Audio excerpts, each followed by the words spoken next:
ఆదికాండం 41వ అధ్యాయం 46వ వచనం.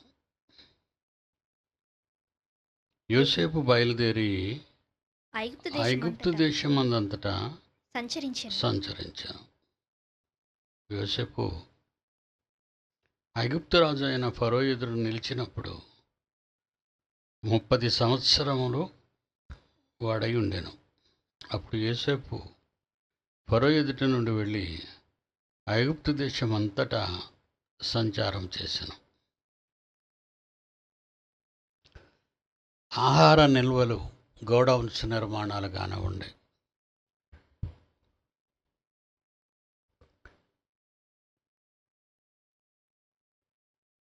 ఈ మధ్య ఈ వ్యాపారస్తులు కూరగాయలు పాడైపోకుండా కోల్డ్ స్టోరేజెస్ కడతారు.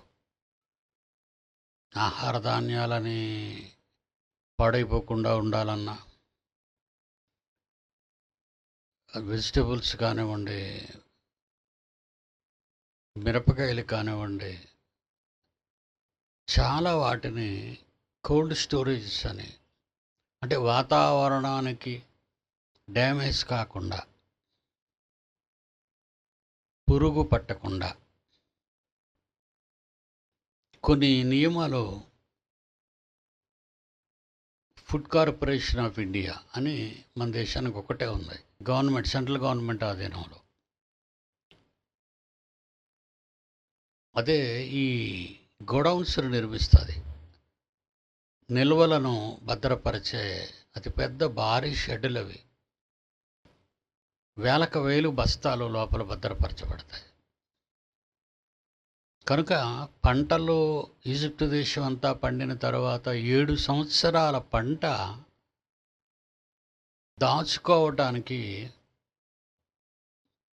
7 నిర్మాణాలు జరగాలని మనకు అర్థమవుతుంది. ఎందుకంటే 1 సంవత్సరం పంటనే దాచుకోవటానికి స్టోరేజీలు కట్టుకుంటాం మనం. 1 సంవత్సరం పంట. నేను పోర్ట్లో జాబ్ చేస్తున్న కాలంలో విదేశాల నుంచి గోధుమలు మనం ఇంపోర్ట్ చేసుకునేవాళ్ళం ఇతర దేశాల నుంచి. పంచదార ఇక్కడి నుంచి మనం ఎక్స్పోర్ట్ చేసేవాళ్ళం. కొన్ని వాల్యుబుల్ ఆహార పదార్థాలు, వాటికి నీరు తగలకూడదు, వాతావరణం వెచ్చగా ఉండాలి. కొన్ని పంటలకు కొన్ని కాలాల్లో వాళ్ళు పండిస్తారు. మెట్టు పంటలని, వర్షాకాల పంటలని, ఎండాకాల పంటలని. ఈ నెలలో ఇది వేయాలి, ఆ నెలలో అది వేయాలి. ఇది ఎందుకంటే ఈ డిపార్ట్మెంట్ చాలా పెద్దది, ఫుడ్ కార్పొరేషన్ ఆఫ్ ఇండియా. అంటే దేశం మొత్తం మీద 135 కోట్ల మందికి ఆహార నిల్వలు ఎప్పటికప్పుడు సమకూర్చి రెడీ పెట్టాలి, అయితే రేట్లు మారిపోతాయి. ఈ కరోనా కాలంలో ఈ ఆహార పదార్థాల మీద కానీ, కాయగూరలు, వెజిటబుల్స్ మీద కానివ్వండి, పప్పు దినుసుల మీద వ్యాపారస్తులు రేట్లు పెంచుతారు. పైగా ఇంకొక తప్పు కూడా వ్యాపారస్తులు చేస్తూ ఉంటారు. పండించిన రైతు తన పంట ఇతర జిల్లాలకు, ఇతర రాష్ట్రాలకు వెళ్లకుండా, అలా వెళితే తనకు గిట్టుబాటు ధర రాదని 10 టన్నులు, 15 టన్నులు టమాటో కానివ్వండి, మిరప కానివ్వండి, తగలబెట్టేటాలు, పొలాల్లో పారేయటాలు చేస్తుంటారు. అంటే మార్కెట్లో రేటు పడిపోద్దని. కనుక ఈ ఆహార నిల్వల విషయంలో మరి రైతు పెట్టుబడి పెట్టి పండించినటువంటి ఆ పంటకు తగిన మూల్యం, కష్టానికి ఫలితం ఈరోజు రైతుకు ఉండటం లేదు. ఎందుకంటే దళారీలు మధ్య ఉండి లారీలు పెట్టుకొని ట్రాన్స్పోర్ట్ అంతా వాళ్ళు చేసుకుంటారు. వాళ్ళు తీసుకెళ్ళి వాళ్ళ స్టోరేజ్లో పెట్టుకుంటారు. ఇక్కడ ఎన్నో ఈరోజు రైతు నష్టపోతున్నాడు మన దేశంలో. అంటే దళారీల వలన, పెట్టుబడిదారుల వలన రైతు నష్టపోతున్నాడు. పారేయటం అనేది మహాపాపం. బైబిల్ దాన్ని అంగీకరించదు. పండిన పంటను నేలలో పారేయటం అనేది, పండించిన నేల, కురిపించిన వర్షం, మంచు, ఇవన్నీ కూడా వేస్ట్ చేశావు. దేవుని కష్టాన్ని వేరు చేశావు, రైతు కష్టాన్ని వేరు చేశావు. కనుక దేవుడు ఒప్పుకోడు. ఎంత ఆహారం పండినా దాన్ని నిల్వ చేసుకోవాలి. రేట్ల కోసమని పారేయటాలు అనేది జరగకూడదు. అమెరికా కానీ, కెనడా కానీ, కొన్ని దేశాలు ఉన్నాయండి ప్రపంచంలో, విస్తారమైన గోధుమ పంట పండుతుంది వాళ్ళకి. ఎందుకే కోల్డ్ కంట్రీస్. ఆ విస్తారమైన పంటలను వాళ్ళు ఇతర దేశాలకి ఎక్స్పోర్ట్ చేయాలి. ఆ తీసుకొచ్చే షిప్పులు కానివ్వండి, 2,00,000 టన్నులు వాడలు కూడా ఉన్నాయి. నేను మానేసేటప్పటికి 2,00,000 టన్నులు లోడ్ తీసుకొచ్చే పెద్ద పెద్ద షిప్పులు అవి.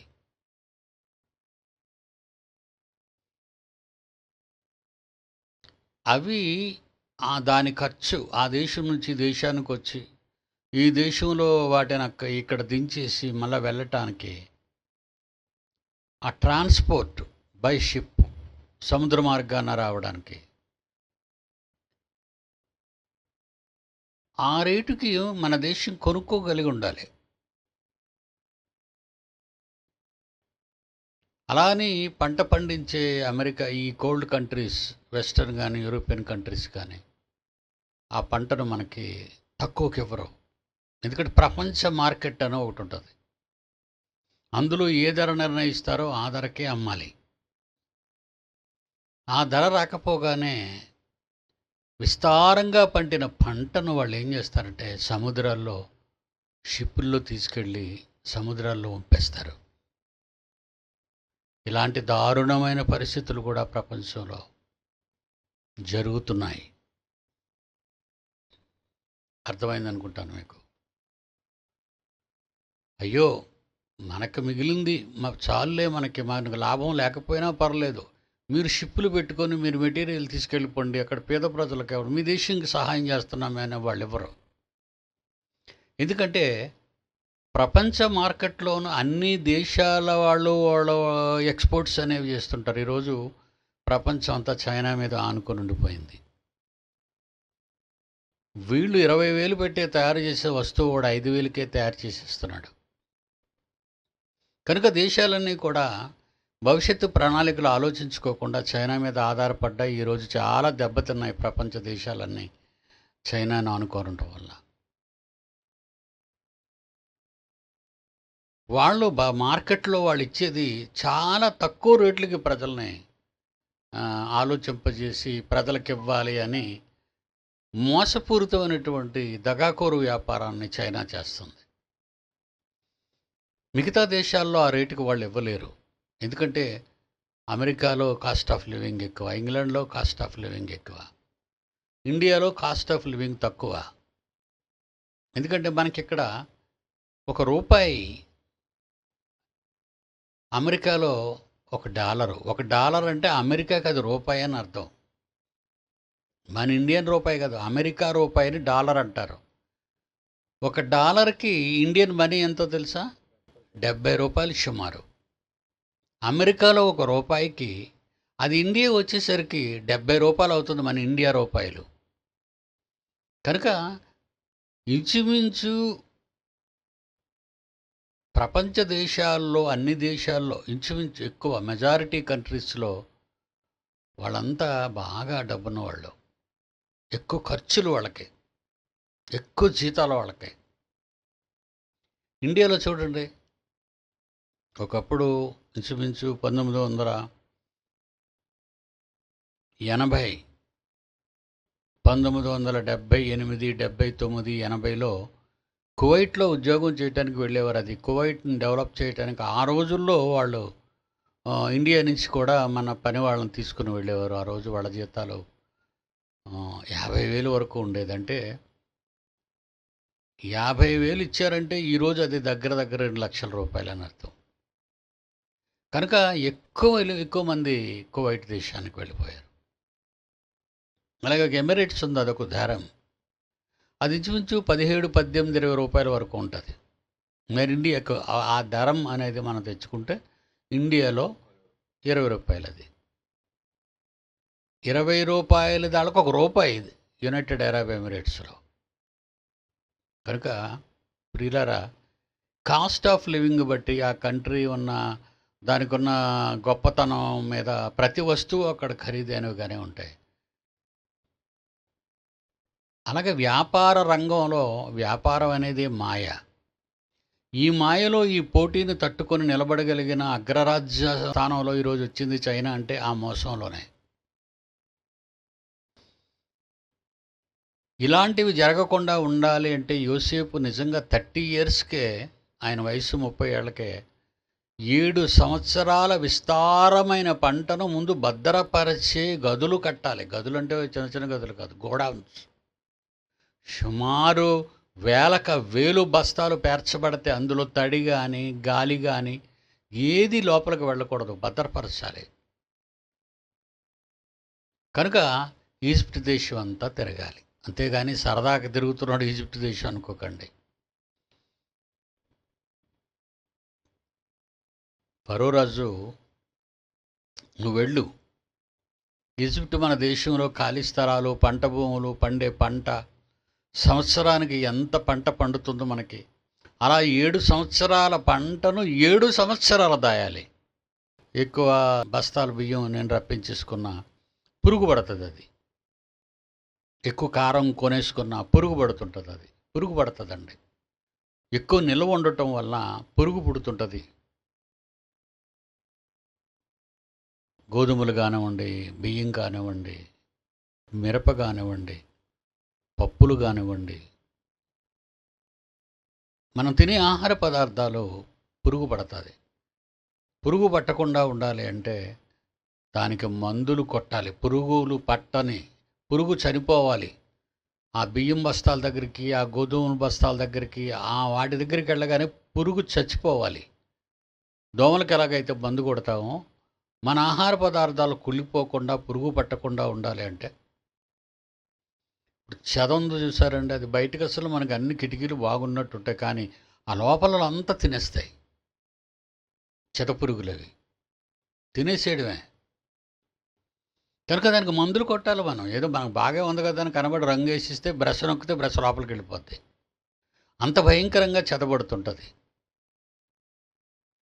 కనుక వీటిని నిల్వ చేయాలి, మనం భద్రపరచాలి. బాగా మనం భద్ర చేసి పెట్టాలి. భద్రం చేయాలంటే కొత్త గోదాములు నిర్మించాలి. దాన్ని ఎలా నిర్మించాలి, ఎక్కడెక్కడ నిర్మించాలి, దేశం అంతా. మన ఉల్లిపాయ కూడా ఢిల్లీ నుంచి రావాలంటే ఎలా వస్తుంది? కనుక మన దేశంలో ఎన్ని రాష్ట్రాలు ఉన్నాయో ఆ రాష్ట్రాలలో ఉన్న జిల్లాలన్నింటిలోనూ కూడా ఈ ఆహార పదార్థాలు నిల్వ అనేది పంపిణీ చేయాలి. జాగ్రత్తగా దాచిపెట్టి ప్రజలకు ఇవ్వాలి. ప్రజలకు దగ్గరగా ఉంచాలి కదా అవన్నీ. ఇది చాలా పెద్ద బాధ్యతతో కూడిన వ్యవహారం యోసేపుకి, నాకు తెలుసు అది. కనుక ఈ ఆహార పదార్థాలను మనం భద్రపరచాలి. ఈజిప్ట్ దేశంలో ఎక్కడెక్కడ భద్రపరచాలి, పంట ఎక్కడ పండుతుంది, భద్రపరచడం ఎక్కడ జరుగుతుంది, అది ప్రజలందరికీ అందుబాటులో ఉండాలి. వీటి గురించి యోసేపు ఈజిప్ట్ దేశం అంతా తిరగవలసిన పరిస్థితి ఏర్పడింది. ఓకే, అదే చెప్పాడు మనకి 46వ వచనంలో, యోసేపు బయలుదేరి ఐగుప్తు దేశమంతటా సంచరించి అప్పటికి ఆయన వయసు 30 సంవత్సరముల వాడై ఉన్నాడు. అప్పుడు యోసేపు ఫరో ఎదుట నుండి వెళ్ళి ఐగుప్తు దేశం అంతటా సంచారం చేశాను. అలా సంచారం చేసి వచ్చిన తర్వాత 47వ వచనం, సమృద్ధిగా పంట పండిన 7 సంవత్సరములలో భూమి బహు విరివిగా పండెను. భూమి, నేలలో జీవం దేవుడిచ్చాడు యోసేపు కోసం, ఇశ్రాయేలుని కాపాడడానికి. మర్చిపోకండి. ఈ ఈ పూలదండలో ఉన్న ఆ దారాన్ని మాత్రం మనం మర్చిపోకూడదు. పూలు ఎంతో అందంగా దగ్గరగా దారాన్ని కనబడనివ్వకుండా మనకు కనిపిస్తుంది. ఎంతో సువాసన భరితంగా ఉంటుంది ఆ పూల మాల. కానీ లోపల ఉన్న థ్రెడ్, ఆ దారం అనేది కనబడదు. పూలన్నిటినీ పట్టి ఉంచింది అదే. యోసేపు దేవుని సంకల్పంలో ఉన్నవాడు. అది మీకు మొదటి నుంచి చెప్తున్నాను. యాకోబు కుటుంబం ఆకలి చావులు చావకుండా ఈజిప్ట్ దేశానికి వచ్చి బ్రతకాలని ఈ యోసేపు అడుగు పెట్టిన తర్వాత ఈజిప్ట్ దేశాన్ని దేవుడు ఆశీర్వదించాడు. దేవుని కుమారులు, దేవుని పిల్లలు ఎవరైనా అడుగు పెడితే అది తప్పనిసరిగా సక్సెస్ఫుల్ అవుతుంది.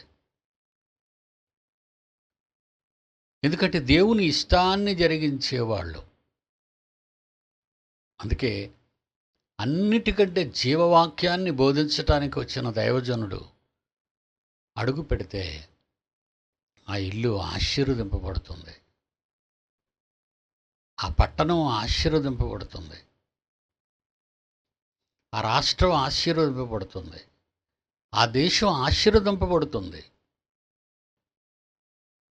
ఎలా అయితే ఆశీర్వాదాలు ఇస్తానన్నాడో దేవుడు, ఈ మనుష్యులు దేవుని మీద తిరుగుబాటు చేసి దేవుని మాటలు వినకుండా దేవునికి భిన్నంగా ప్రవర్తించి దేవుణ్ణి దుర్భాషలాడుతూ ప్రవర్తించే వాళ్ళకి ఈ దైవజనుల పాద ధూళి ఆ ఇంటి మీద కానివ్వండి, ఆ పల్లెలో కానివ్వండి, ఆ పట్టణంలో కానివ్వండి, ఆ రాష్ట్రంలో కానివ్వండి, ఆ దేశంలో కానివ్వండి, ప్రపంచం మీద మీ పాద ధూళి దులిపేయండి, నేను ప్రపంచాన్ని ఏం చేస్తానో మీరే చూదురుగా అని అంటాడు బైబిల్లో.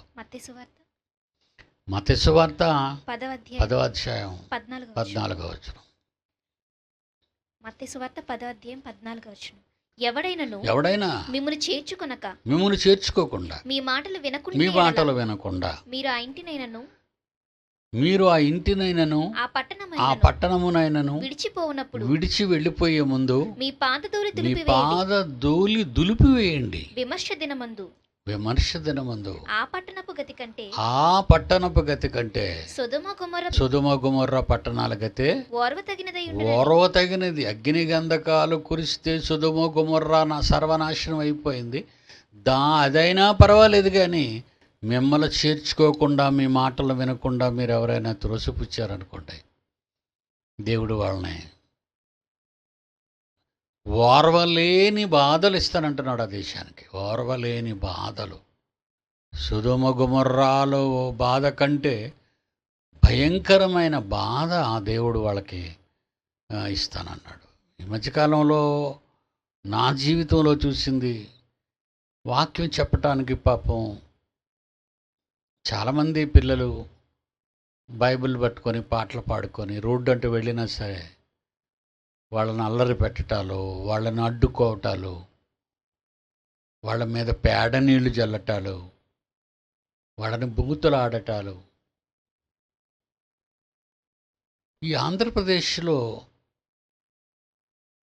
ఈ కరోనా ముందు కాలంలో జరిగినట్టు సందర్భాలు, ఇంకా ముందుకు వెళ్ళిపోతే 2-3 ఏళ్ళ ముందుకెళ్తే కాశ్మీర్ నుంచి కన్యాకుమారి వరకు చర్చిలు కూలదోయడాలు, క్రైస్తవులు కొట్టటాలు, చంపటాలు మత ఛందస్సువాదులు పనిగా పెట్టుకున్నారు.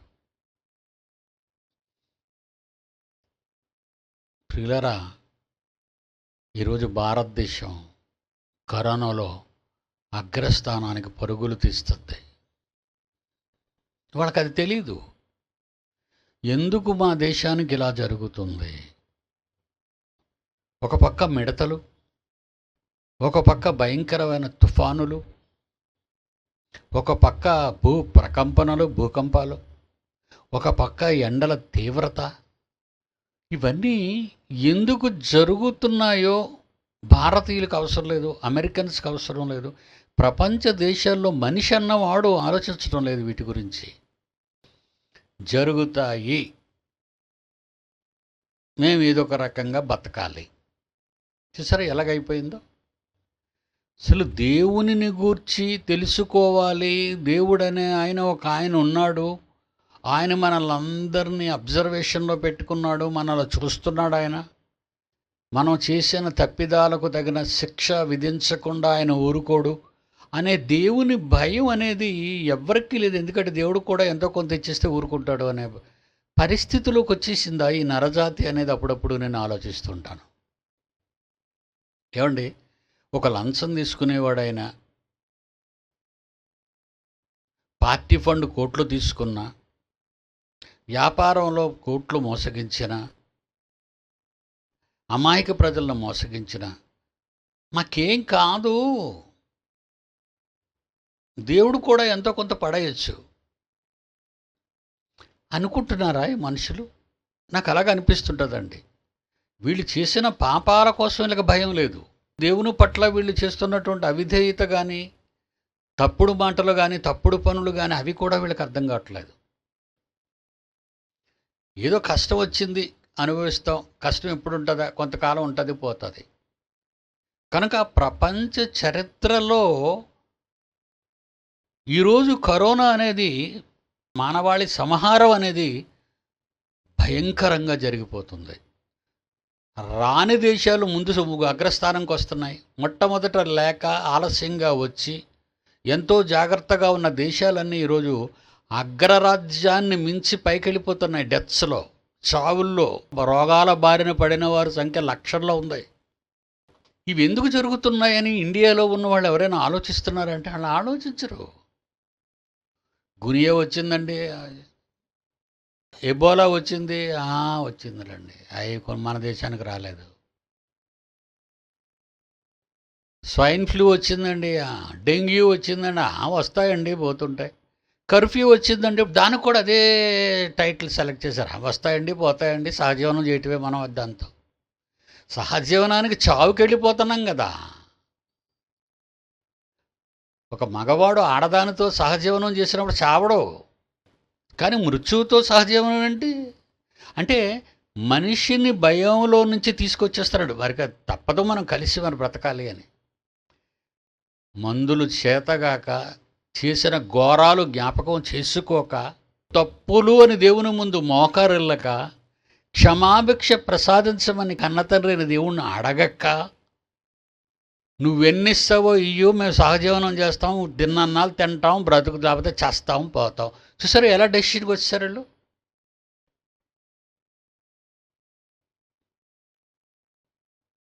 దేవుని పిల్లలారా, ఈ మానవులు అనేది, మానవ జాతి అనేది అంతానికి తొలి మెట్లు పడ్డాయి. ఇంకా నాశనం అనేది తప్పదు.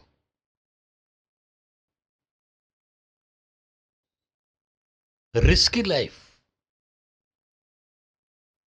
ప్రసన్నబాబు గారు పాఠాలు చెప్తున్నప్పుడు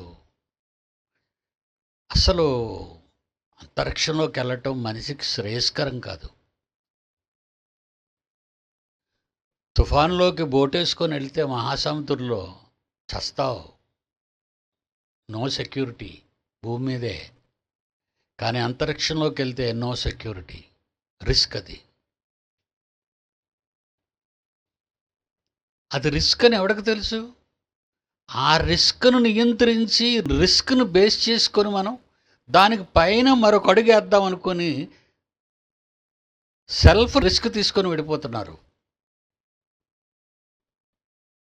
ఏమండి, భూమి మీద ఆకర్షణలో ఎగిరే విమానం కూలిపోతేనే ఒక్కడో మిగలడు. అది అందరికీ తెలుసు, నావిగేషన్ వాళ్ళకి అందరికీ తెలుసండి. కానీ ఎందుకు ఎక్కేస్తున్నారు విమానం? ఎవరిని నమ్మెక్కిస్తున్నావు నువ్వు? యంత్రాలను నమ్మెక్కుతున్నావు. ఆ యంత్రాలు మొరాయిస్తాయి. అప్పుడు నీ పరిస్థితి ఏంటి? దేవుని కాపుదల, దేవుని రక్షణ వ్యవస్థ నీ వెంట ఉండాలి. ఉండాలి అంటే దేవునికి నువ్వు లోబడాలి. దేవునికి లోబడాలంటే ఉన్నతమైన క్యారెక్టర్ కలిగి ఉండాలి. నువ్వు దేవుని క్యారెక్టర్ నీకు ఉండాలి. ఏది మంచిదో ఏది చెడ్డదో కూడా నువ్వు ఆలోచించాలి. చంద్రుడు చౌడు నేల అయిపోయాడు కనుక విరమించుకున్నాడు ప్రాజెక్టులన్నీ. అంగారకుడు పండేస్తాడేమో, లోపల నీళ్లు ఉన్నాయని ఆశపడుతున్నారు అవాగ్యజీవులు. మీ డాడీగా నేను చెప్తున్నాను, కొలాప్స్ అయిపోతారు వీళ్ళు. ఈరోజు మనం వాడితో చెప్తే వాడు వింటాడా? విండు.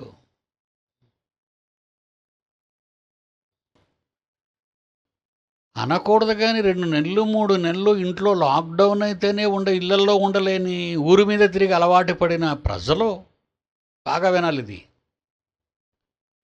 2 నెలలు 3 నెలలు లాక్డౌన్లోనే ఇంటిలో ఉండడానికి, గది దాటి బయటకు రావద్దని ప్రభుత్వం ఉత్తర్వులు ఇచ్చిన, ఉండలేక చావైనా రేవైనా పర్వాలేదని బయటకు వచ్చి తిరుగుతున్నారు జనం విపరీతంగా.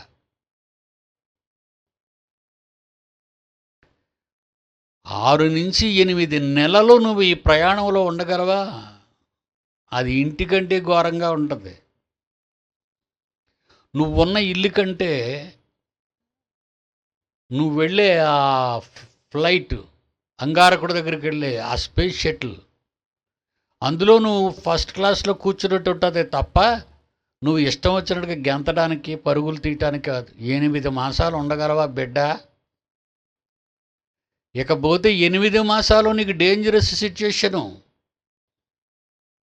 ఏ క్షణానికి ఏమి సంభవిస్తుందో. ఒక మట్టి రోడ్డు మీద లారీ వెళ్ళిపోతే ఆ దుమ్ము లేచి వెనకాతలున్న కారు కానీ మోటార్ సైకిల్ కానీ కదలలేదు. కొన్ని రోడ్లు బద్దలైపోయి రాళ్ళు బయటకు వచ్చేసి తగిలేస్తుంటాయి. అవి టైర్లకు తగులుతాయి. ఫర్ యువర్ ఇన్ఫర్మేషన్, అంతరిక్షంలో ఉన్న ధూళి, వేస్ట్ మెటీరియల్ ఈ వేగానికి వేలు వేగంతో వెళుతున్న నీ అంతరిక్ష నౌకకి ఒక చిన్న నట్టు తగిలితే చాలు, మీరందరూ కొలాప్స్ అయిపోతారు. చిన్న నట్టు. నక్షత్రాలు పేలిపోతాయి. ప్రకృతిలో ఎన్నెన్నో జరుగుతున్నాయి విస్ఫోటనాలు. అవన్నీ ముక్కలు అవే ఆస్ట్రాయిడ్స్ అంటున్నారు. అందులో చిన్న సైజు నుంచి మన దగ్గర ఉన్న పెద్ద కొండల వరకు ఉన్నాయి. ఏది తగిలినా వేస్ట్ లేదని అక్కడ నీకు ప్రభుత్వం రోడ్లే లేదు నీకు అక్కడ.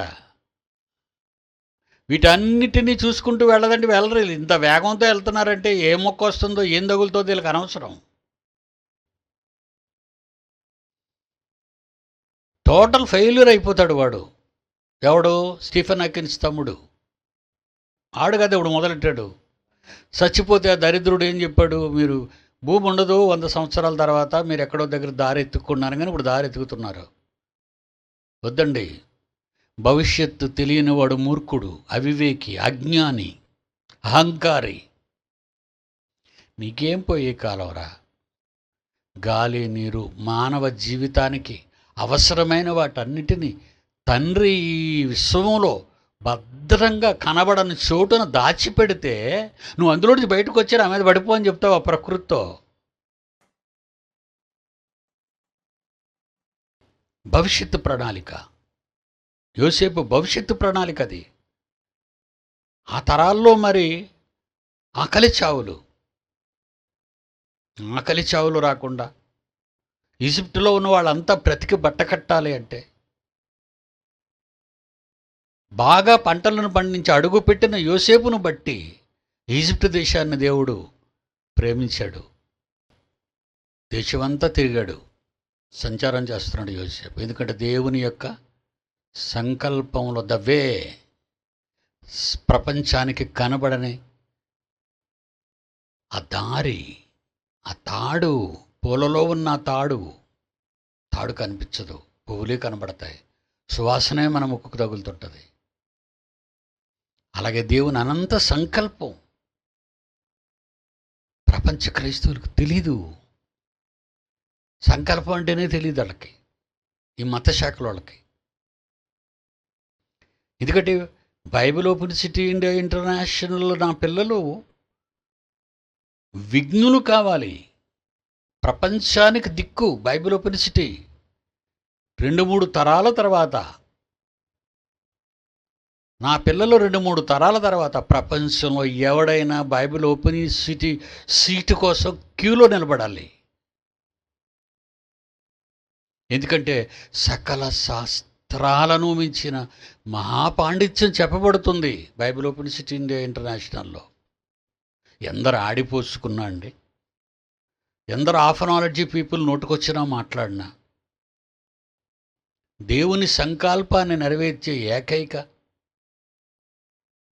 ఒక చక్కటి ఆపర్చునిటీ భారతదేశంలో దేవుడు మనకిచ్చాడు.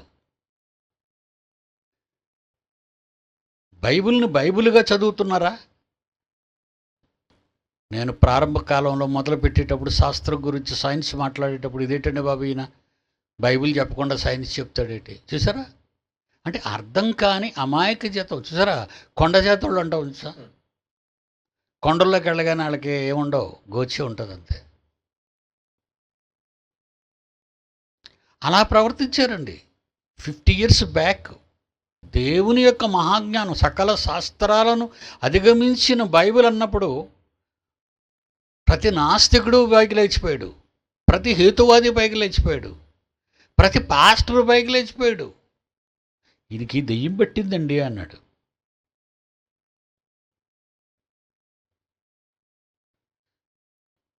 సాంకేతిక పరిజ్ఞానం, మానవుడు తన పిచ్చి జ్ఞానాన్ని డెవలప్ చేసుకుంటూ ఉన్న కాలంలో దేవుని మహాజ్ఞానం దాన్ని అణుస్తూ ఉండాలి.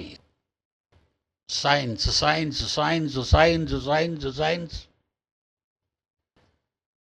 కరోనా ఒకటే పుట్టింది, కొన్ని వందల అవతారాలు ఎత్తింది. మళ్ళా దేశానికి ఒక రకం, మళ్ళా రాష్ట్రానికి ఒక రకం, జిల్లా రకాలు అయిపోతాయి, పల్లెల రకాలు అయిపోతాయి. ఇక ఎవడండి కనిపెడతాడు మందు? కనుక ఈ మందుల మీద ఆశ పెట్టుకోకుండా నా పిల్లలందరూ కూడా మీకున్న తక్కువ డబ్బుతోనే అన్ని రకాలైనటువంటి చౌకగా దొరికే ప్రతి పండు తినండి. అది రేగుపండ, జాంపండ, నేరేడు పండ. ఇవే కరోనాని ఆపగలిగే లక్షణాలున్నవి. ఎందుకంటే ప్రకృతిలో నుంచి పుట్టింది ఏదైనా సరే ప్రకృతి ఆపాలి. This is the top secret. ఎవడకు దోచింది వాడు పిచ్చి మాటలు, తాగుబోతాడు మాట్లాడతారు. అడ్వైస్ చెప్పరంటే ఆడు చెట్టుకు కూర్చుంటాడు. ఆడు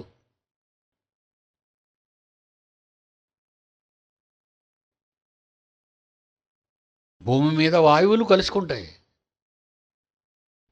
వాయువులు కలుసుకున్న సుడిగుండంగా మారుతుంది, తుఫానుగా మారిపోతుంది. అది తీర ప్రాంతానికి చేరుతుంది. అది మరి అలాంటి ఆ వేగాన్ని ఆపాలంటే దానికి బ్రేకులు ఎవరేయాలి? ప్రకృతిలో ఉన్న కొండలు. అంత వేగాన్ని ఆపాలంటే, ఆ గాలి వేగాన్ని ఆపాలంటే 180 కిలోమీటర్ల వేగంతో వస్తున్నా వాటిని ఆపాలి. ఆ తుఫాన్లు ఆపాలంటే ఈ కొండలే ఆపుతాయి. ప్రకృతిని నియంత్రిస్తుంది, ప్రకృతి ఎదుర్కొంటుంది. కనుక కరోనాతో బాధపడే నా పిల్లలందరి కోసం చెప్తున్నాను. ఇది లోకం గురించి నేను చెప్పడం లేదు, వాళ్ళు చెప్పినా వినరు. మీకు దొరికిన అల్లర చిల్లర చిరుతిళ్ళు కొన్ని చెప్పండి. కురుకురే, గొరగొర, బరబర, ఇవి తింటే మీకు పోవు. ప్రతి పండు ప్రకృతిలో పుట్టింది. అది నేరేడు పండ, అది జాంపండ, అది రేగుపండ, బొప్పాయ, మీకు చవకగా దొరికేవి. ఏ పళ్ళు చవకగా దొరికితే 4 పైసలుంటే ఆ పళ్ళు కొనుక్కొని మీరు తినండి. చికెన్ రోస్ట్ తింటాను, చికెన్ జాయింట్ తింటాను, నీ జాయింట్లన్నీ ఊడిపోతాయి, నీ ప్రాణమే పోద్ది. ఈ కాలం కష్టకాలం, క్రైస్తవులకు శ్రమల కాలం. మనం బ్రతకాలి సమాజం కోసం.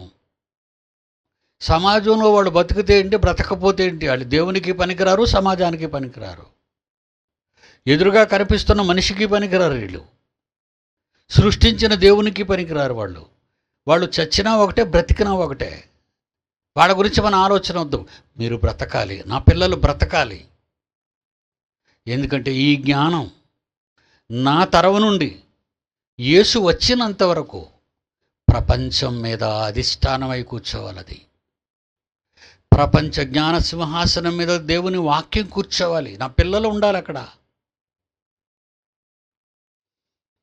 ఒక యోసేపు ఒక అగ్రికల్చరలిస్ట్గా దేవుడు ఇచ్చిన ఆ కలల భావానికి చెప్పిన అర్థాన్ని బట్టి 7 సంవత్సరాల కాలం ఆ పంటను భద్రపరచాలి. మరో 7 సంవత్సరాలు కరువు రాబోతుంది కనుక ఈ 7 సంవత్సరాలు భద్రపరచబడిన ఈ ఆహారం కుళ్ళిపోకూడదు, పురుగు పట్టకూడదు, లేమి ఉండకూడదు.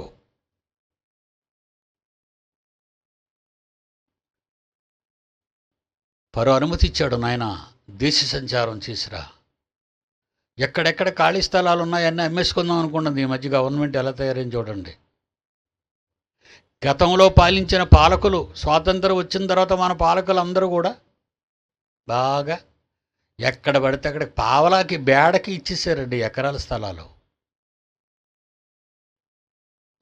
భీమిలిలో ఈ సముద్ర పొడ్డు నుండి భీమిలికి వెళ్ళినంత వరకు కుడి చేతి పక్క సముద్రం, బంగాళాఖాతం, ఎడమ చేతి పక్క చక్కటి గుట్టల మీద పచ్చని మైదానాలతో ఉన్న నేల అదంతా నొక్కేశారండి. కొండలు కొండలు కొనేశారండి. ఫర్ యువర్ ఇన్ఫర్మేషన్, కొండలు కొండలు.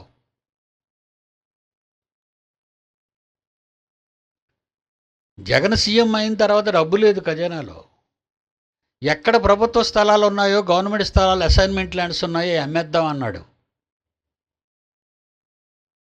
మంచి రేటు వస్తుంది, ప్రజల కొరకు ఉపయోగిద్దామని. అది గుడ్ ఐడియా. నిజంగా అమ్మేసి ప్రజల కొరకు పంచిన అయినా మంచిదే. కనుక స్వాతంత్ర్యం వచ్చిన తర్వాత ప్రతి నాయకుడు తన ఆస్తులు పెంచుకున్నాడే తప్ప తన బ్రతుకును ప్రజలతో పంచుకోలేదు. ఇప్పటికీ వాళ్ళ ఆదర్శమూర్తులు, స్వాతంత్ర సమరయోధులు ప్రజల కష్టాన్ని అర్థం చేసుకున్నారు. కానీ వాళ్ళ ఆలోచనలు మాత్రం అమల్లోకి రానివ్వలేదు. కుటిల రాజకీయాలు, స్వార్థపరులైన నేతలు. కానీ యోసేపు ఎప్పుడైతే అధికారానికి వచ్చాడో, ఈజిప్ట్ దేశం అంతటిని బ్రతికించాలి, నా కుటుంబాన్ని ఇక్కడికి రప్పించి నేను కాపాడుకోవాలి, దేవుని సంకల్పాన్ని నెరవేర్చాలి అని ప్రథమంగా ఆలోచించాడు. కనుక దేవుడు అతని తోడై ఉండి ఫరోకి కలలిచ్చి, కల భావాన్ని యోసేపుతో చెప్పించి, పంటలు పండించండి, వాటిని భద్రపరచండి, 7 సంవత్సరాల కరువు కాలం ఏ లోటు లేకుండా హ్యాపీగా బ్రతకండి. దేవుడిచ్చిన ఆలోచనలండి యోసేపుకి అవి. దేవుడిచ్చిన ఆలోచనలు. 47వ వచనంలో, సమృద్ధిగా పంట పండిన 7 సంవత్సరములలో భూమి బహు విరివిగా పండెను. భూమి బహు విరివిగా విరివిగా పండాలి అంటే దేవుడు చేయాలి. నేలను పండించేవాడు, ప్రకృతిని నిర్మించిన వాడు, ప్రకృతికి ఏం కావాలో ఆయనకే తెలుసు. విస్తారంగా పండించాడండి నేలని. అదేమి ఎరువులు వేసే కాలం కాదు. నైట్రేట్స్, ఫాస్ఫేట్స్, యూరియా అవేమి లేవండి ఆ రోజుల్లో. దేవుడు సారాన్ని నేలకిచ్చాడు పుట్టినప్పుడే. ఈ సారాన్ని దేవుడు శుభ్రపరుస్తున్నాడు. ప్రకృతిని డిస్టర్బెన్స్ లేకుండా, న్యూసెన్స్ లేకుండా, చెత్తా చెదారం లేకుండా శుభ్రపరుస్తున్నాడు దేవుడు ప్రకృతిని. ప్రకృతిని అంతా ఏ మున్సిపాలిటీ చేయగలదండి? మన వీధుల్ని సరిగ్గా శుభ్రం చేయట్లేదు. అలాగ ప్రకృతిని, విశ్వాంతరాళాలను శుభ్రపరుస్తూ నిమ్మళంగా విస్తారమైన ఒక సెకనుకి లక్షల కిలోమీటర్ల వేగంతో పరిగెడుతున్న ఈ అంతరిక్షంలోని నక్షత్రాల దగ్గర నుంచి భూమి వరకు ఈ సిస్టమ్ అంతా పనిచేస్తుందంటే ఒక భద్రత, ఒక కాపుదల, ఒక శ్రద్ధ ఉండాలి. తలుపు కిర్రు మంటతుంటుంది. అప్పుడు ఏమంటాం మనం? ఒక ఆయిల్ చుక్క అయినైనా ఆ మడత బందుకీలో గడియల్లో ఒక ఆయిల్ చుక్క అయినైనా అంటాం. అప్పుడు చక్కగా సున్నితంగా వెళ్ళిపోద్ది. కనుక దేవుడు ప్రకృతిని ఏం చేస్తున్నాడు? శుభ్రపరుస్తున్నాడు. 65వ కీర్తన 9వ వచనం. 65వ కీర్తన 9వ వచనం. నీవు భూమిని దర్శించి, భూమిని దర్శిస్తున్నాడటండి ఆయన. దాన్ని తడుపుచున్నావు. దాన్ని తడుపుతున్నావు. ముందు భూమి గురించి మాట్లాడతాడేంటి? భూమి మీద తన కన్న పిల్లలు ఉన్నారు కనుక. అర్థమైందా? ఏటి విశ్వంలో భూమి కనిపించదు. విశ్వంలో భూమి కనిపించదు. పాలపద్ద నక్షత్ర మండలంలో నుంచి నువ్వు చూస్తే భూమి ఎక్కడుందో తెలీదు. సూర్యుడు కూడా ఒక నక్షత్రంలా కనబడతాడు అంతే. దూరం పెరిగే కొద్దీ ఎరుపు పోయి తెలుపు వచ్చేస్తుంది. నక్షత్రాలన్నీ అలాగే మండుతున్నాయి.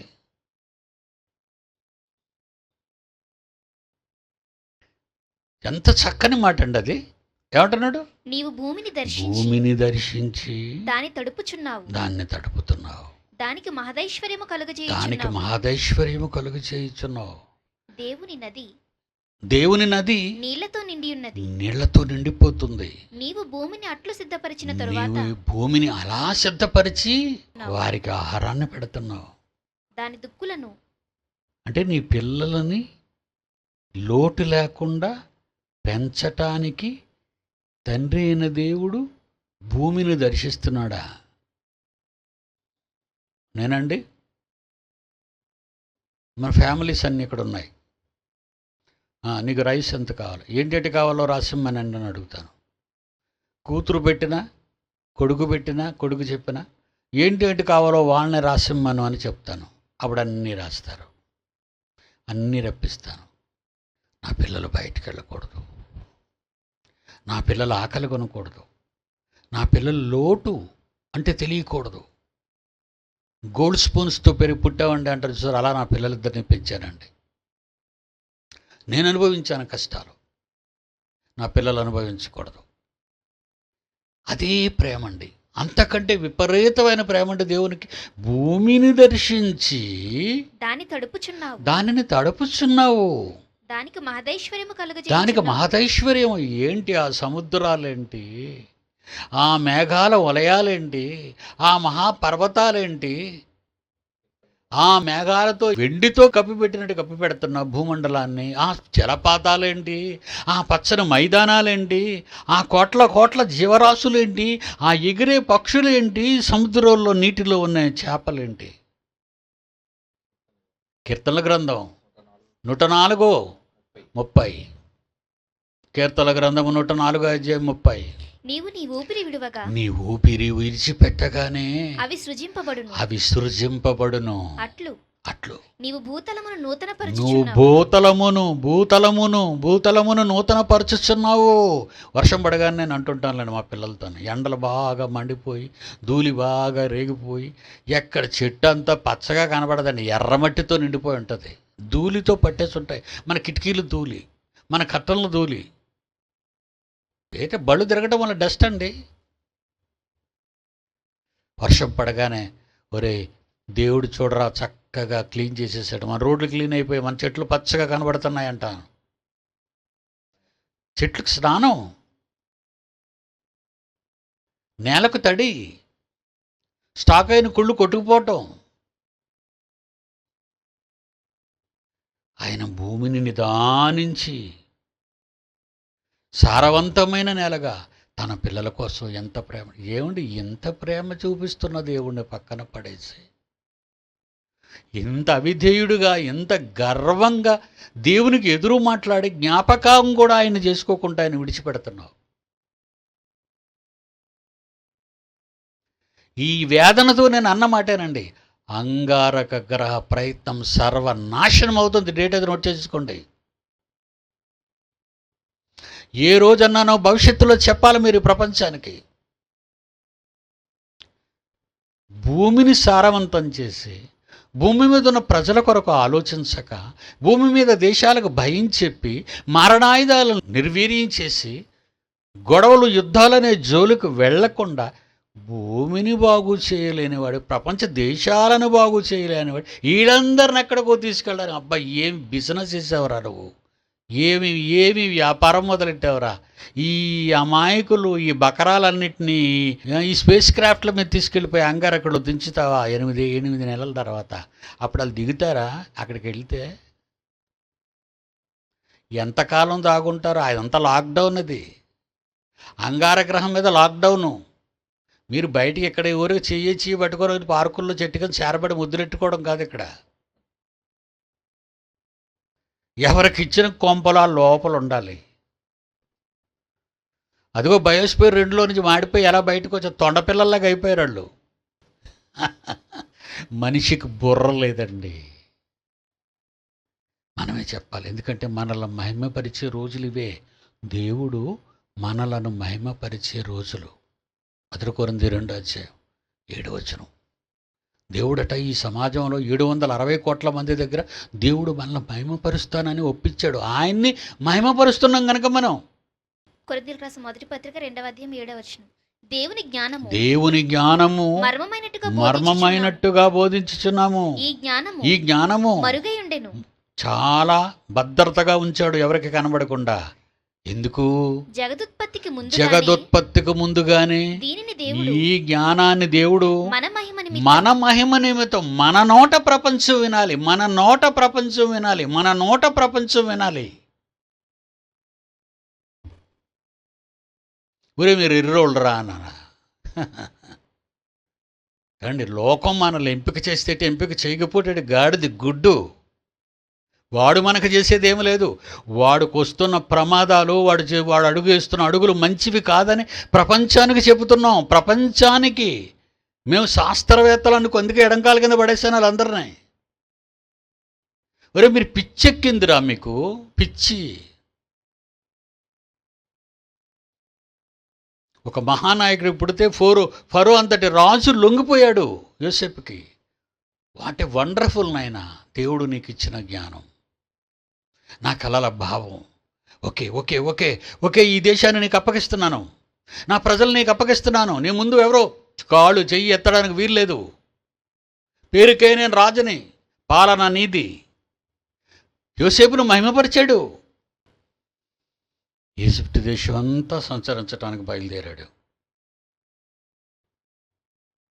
ఐగుప్తు దేశమంతున్న 7 సంవత్సరములు ఆహారమంతయు అతడు సమకూర్చి ఆయా పట్టణాలలో అందుకే దర్శించడానికి వెళ్ళాడు. ఏ పట్టణంలో ఎంత స్టాకు దాయాలి, అక్కడున్న జనరేషన్స్ అంతా, అక్కడ జీవిస్తున్న ప్రజలు ఎంతమంది, వాళ్ళకి ఎంత ఆహారం పడుతుంది, నెలకి ఎంత పడుతుంది, సంవత్సరానికి ఎంత పడుతుంది, 7 సంవత్సరాలకు ఎంత పడుతుంది. అదండి పాలన అంటే. నిష్పక్షపాత పాలన. దేవుని పిల్లల పాలన అలాగే ఉంటుందండి. దోపిడీ కాదండి, దోపిడీ కాదు. పంట ఎక్కువ పండగానే సముద్రంలో గోధుమలు పారేయటం కాదు. టమాటీలు ఎక్కువ పండగానే ఆ కర్నూలు ఆ సైడ్ కడప సైడ్ మనం చూస్తే పొలాల్లో వంపేస్తారు లారీలు. దేవుడిచ్చిన పంటను నేలపాలు చేస్తున్నావా? అయితే నీకు తిండి ఉండదురా, నీకు తిండి ఉండదు.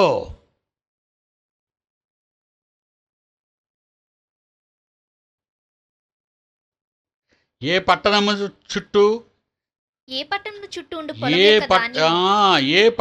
చుట్టూ నుండి పొలము యొక్క ధాన్యము ఆ పట్టణమందే నిలువ చేసెను. చూసారా? విశాఖపట్నంలో ఉన్న పంట విశాఖపట్నంలోనే ఉండాలి, తూర్పుగోదావరిలో పంట తూర్పుగోదావరిలోనే ఉండాలి, శ్రీకాకుళం పంట శ్రీకాకుళంలోనే ఉండాలి.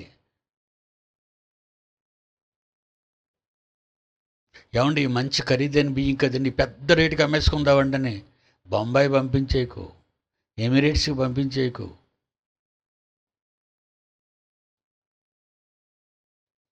సముద్రపు దొంగలు అందరూ ఎమిరేట్స్లో ఉన్నోళ్ళు.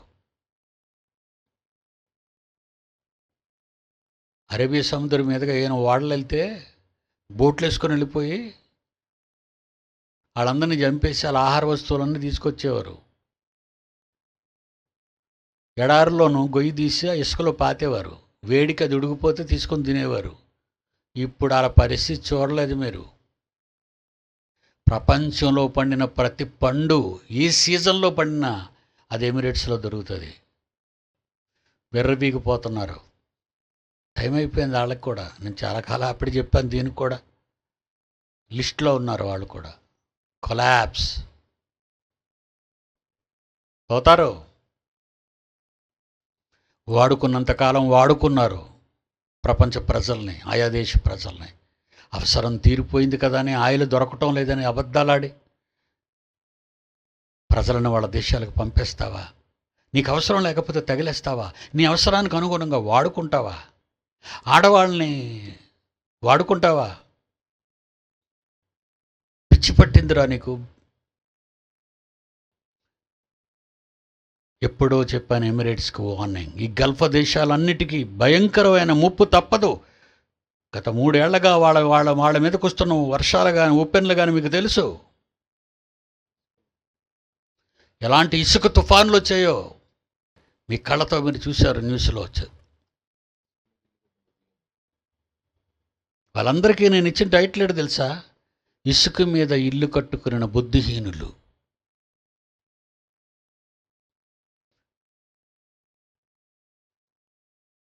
ఏమని చెప్తాడు బైబిల్లో? మత్తయి సువార్త 7వ అధ్యాయం 25వ వచనం.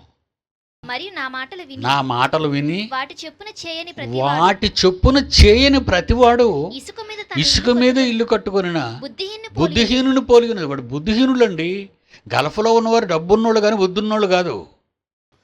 గర్వాంధులు, పాపాత్ములు, దుష్టులు, క్రూరులు, దేవుని పిల్లలను చిత్రహింసలకు గురి చేస్తున్నారు.